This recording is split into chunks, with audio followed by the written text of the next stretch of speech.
we have already talked about spatial coherence. So we have already talked about temporal coherence or coherence in time.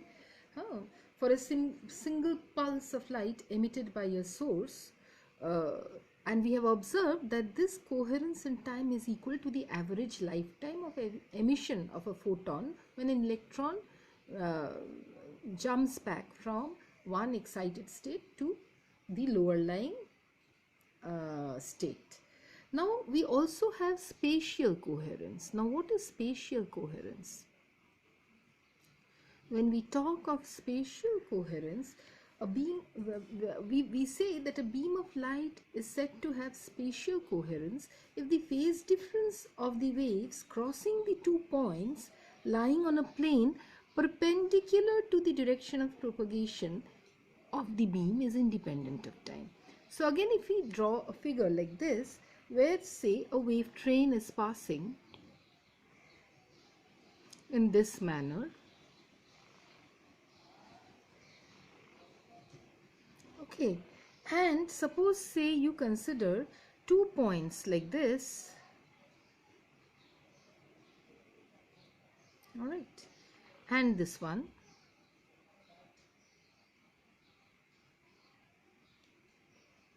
okay. So well, this is the perpendicular plane where the wave is passing. This is the plane and this is the direction of propagation of the wave.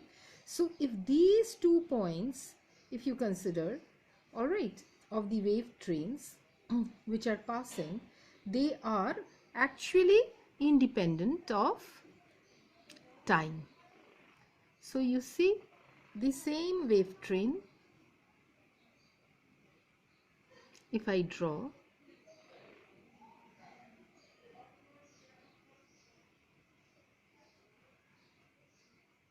all right. So if you take these points, all right, P, if you consider say P and P prime, all right, then a beam of light which is traveling in this direction, say if you call this as X prime and if you call this plane as A, B, C, D, which is perpendicular to X prime, P and P prime are the 2 points on the plane within the beam of light. Okay. Now suppose if the waves crossing P and P prime at any time t1 have the phase phi 1, and when measured at time t2 again has the same has the phase say phi 2, then the beam is said to possess spatial coherence if phi 2 minus phi 1 remains constant. Okay. Say at time t1 these 2 points are having phase phi 1, and at time t2 again these 2 points are having the same phase phi 2, such that the phase difference remains constant for all time. It is 0. Okay. All right. So then we say that there is a spatial coherence existing between these 2 points. Okay. So when we talk of spatial coherence, what we come across is coherent length. Just as we had talked of coherence time, here we talk about coherent length. What is coherent length? It is the distance travelled by the light pulse during the coherent time. Okay. The distance traversed,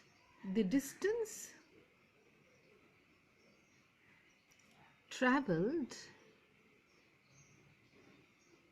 by light pulse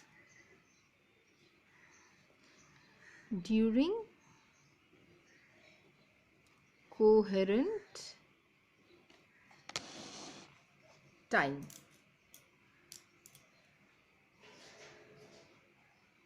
We call that coherent length. Okay. So in a system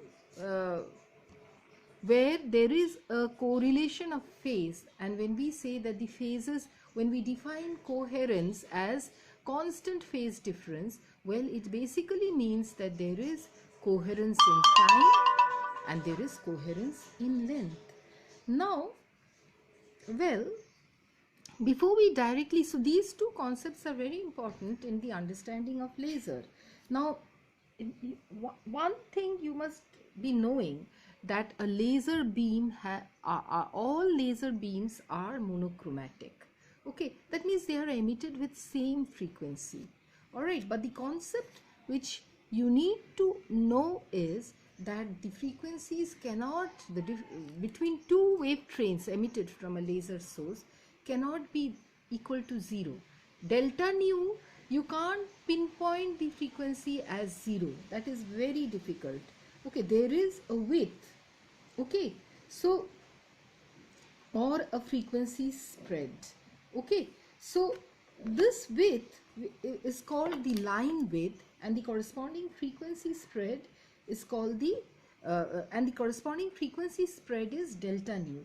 So if you see an interference pattern, without going into much of calculation, line width and frequency spread, this concept is very important in your understanding of a laser. Okay, so without going into much of derivation, please understand that an interference pattern produced by very too close, usually you cannot have interference. When we define interference, conditions of interference is that you should have a source which is monochromatic, and when we declare that a source is monochromatic, we mean to say that there is the frequency is one and same, constant.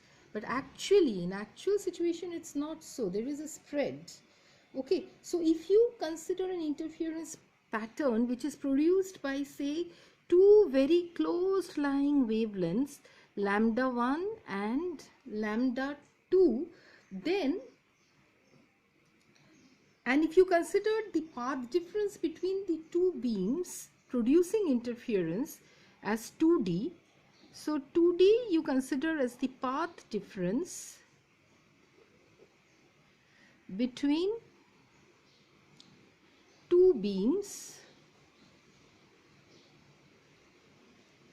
of frequency lambda 1 and lambda 2 producing interference,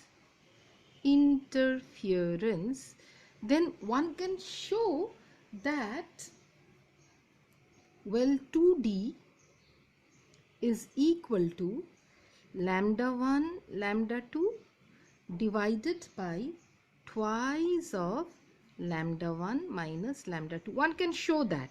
Okay, just for your understanding, you just keep it in your mind. Okay, and if you take the mean of, if mean of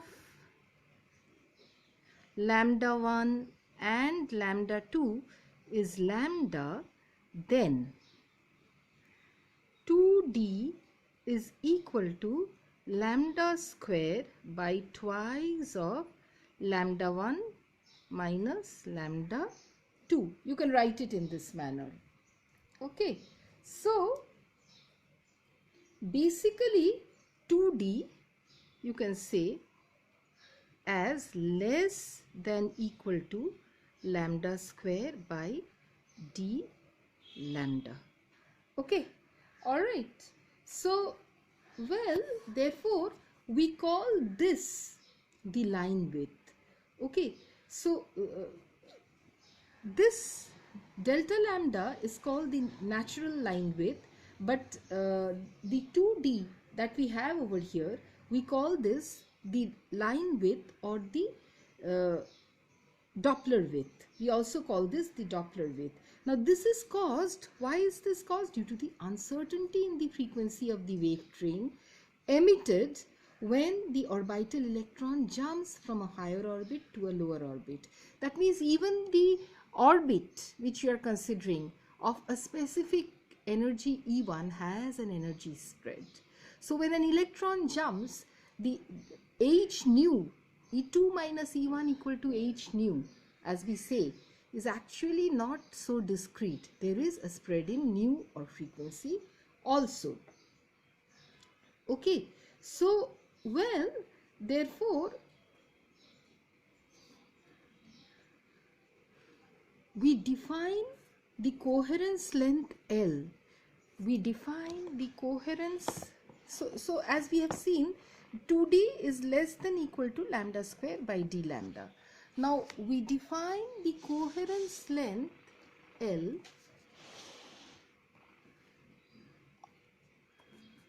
all right as equal to lambda square by d lambda. This is our coherence length such that d lambda is equal to lambda square by L. All right. Now because you know that the frequency nu is defined by c by lambda such that the frequency spread d nu you can write as minus of c by lambda square d lambda or d nu or c by lambda square d lambda, neglecting the negative sign. Okay, neglecting the negative sign. You can write therefore nu d nu as equal to c by lambda square, and instead of d lambda you write lambda square by L into lambda square by L. So this becomes c by L. So spread in the frequency d nu, the frequency spread or frequency with d nu is actually related to coherence length. It is equal to c by L. Okay. Now if you can also write L as equal to c times tau c, where tau c is the coherent time, isn't it? Then you have d nu as 1 by tau c. So you see the spread in the frequency should be reciprocal of coherence time if you have to see a sustained interference fringe. All right. So this is the finer form of the definition of seeing sustained interference pattern. All right. So let us stop over here. This is a very important conclusion. All right. When we and a very important understanding before the initiation of the study of laser.